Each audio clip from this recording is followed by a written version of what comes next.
Hi YouTube, Levi again. I'm going to be doing a video on how to fix a weak handspring on a 1858 Remington percussion revolver.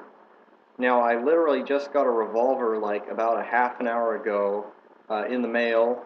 Um, Somebody, one of my viewers and also somebody on the forum that I frequent called the High Road. It's a pretty neat gun forum. Check that out. Sent me a revolver that had a what we thought to be a broken or missing handspring, but apparently it was on the hand and intact. Now the handspring and the hand right here are all one piece. I'll just use my knife as a pointer. This little piece of steel right here is the handspring, and if you this happened with my Pieta Remington. This is a let's see, an Armsport Remington, which I will show at the end of the video when I get this thing uh, put back together. So what you do is just gently torque it this way a little bit. Hard to do on camera, but like that. And that's how you do it. So I'm going to put this thing back together and show you guys my new gun. So cool.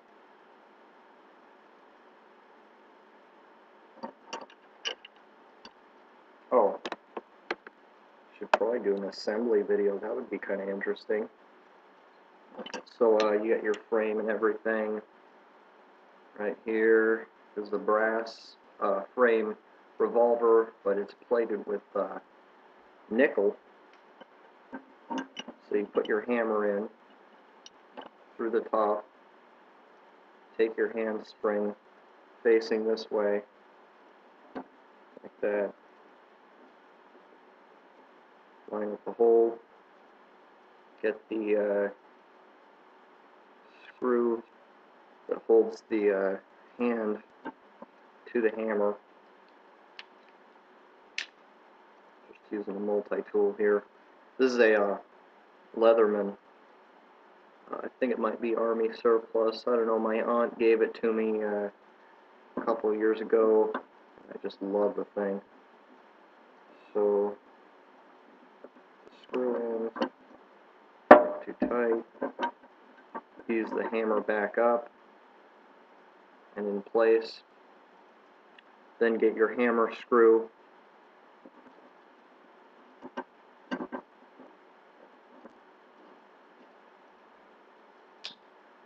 Flathead screwdriver.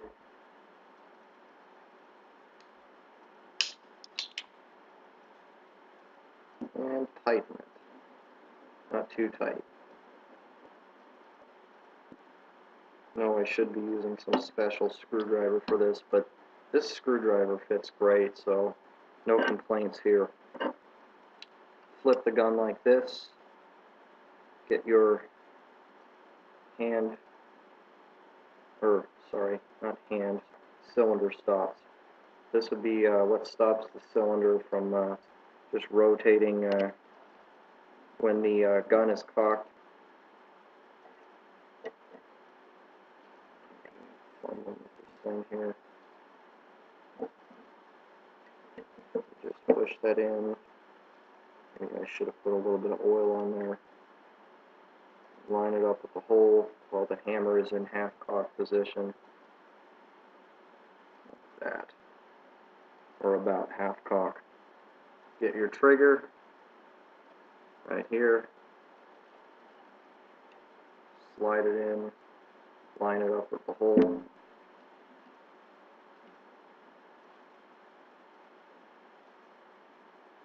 So now the hammer's on, true half-cock right here.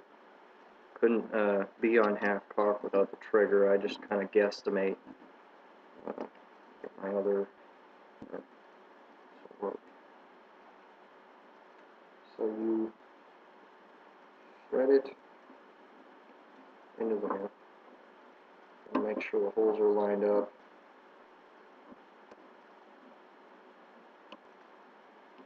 And it's going in.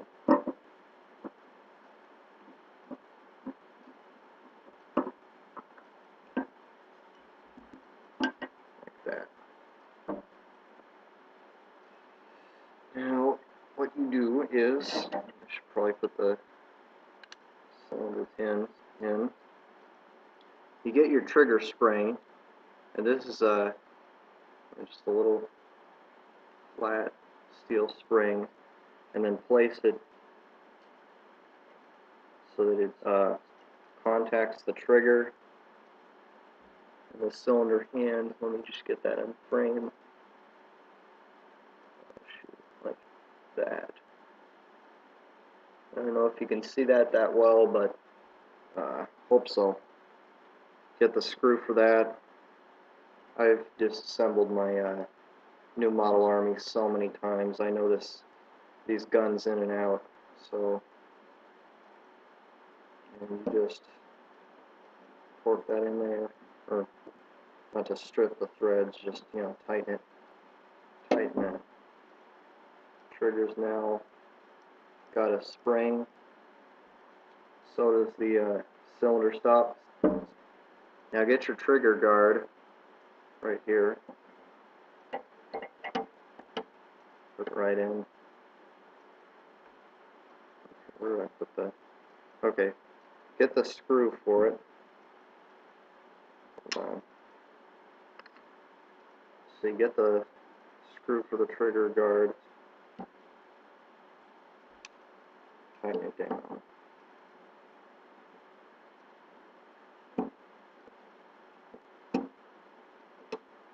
That's good. Now I'm going to install the mainspring. This is what makes the hammer have the energy to smack the cap and set off the powder and all that stuff. All that fun gun stuff. So, this is a rather tight fit.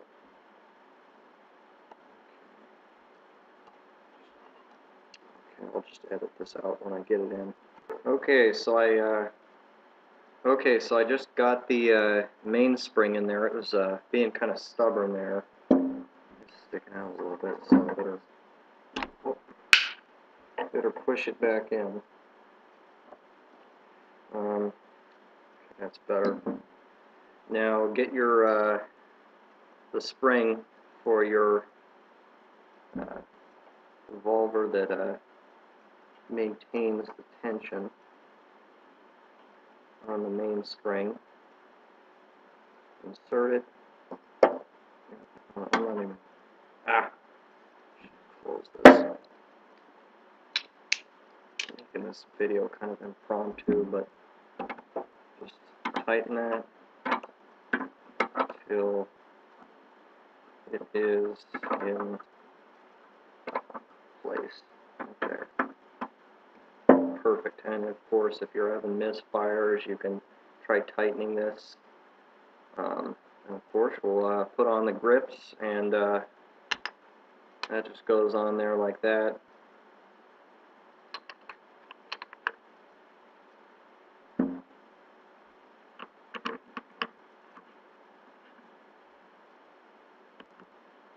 And put the grip screw in there.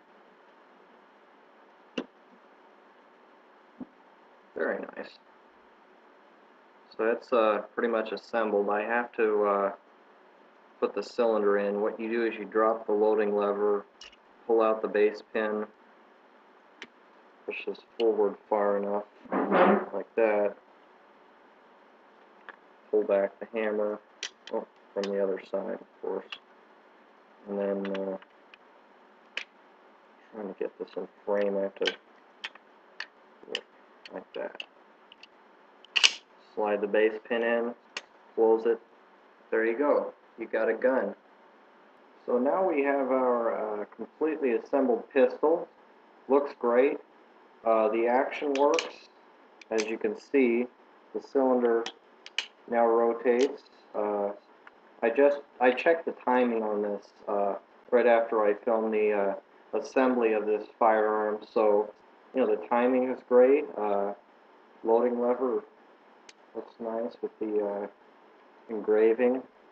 You can see that. This gun is just oozing class. Look at all that nice engraving on the barrel. Nice looking all over the frame, cylinder.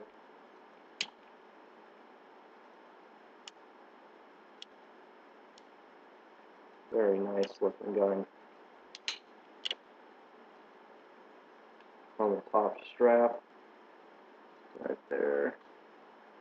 Recoil shield.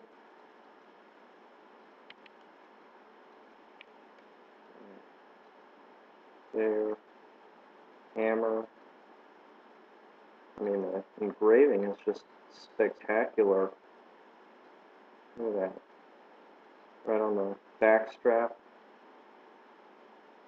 So, how I got this gun is, somebody from the high road, great forum, you know, as I mentioned, contacted me, and we were just chatting, and he offered me a 1858 Remington. Really nice, you know. That's top notch. So Ken, if you're watching this, thank you so much, man. I really appreciate it. You know, having kind of a hard week, and this made my week great. You know. So there you have it. Beautiful pistol, fixed and assembled in working order. And I'm going to be making a part 2 where I will be shooting this thing and doing a little range report afterward and tell you what I think. The sights on it actually, see if I can get this in frame here.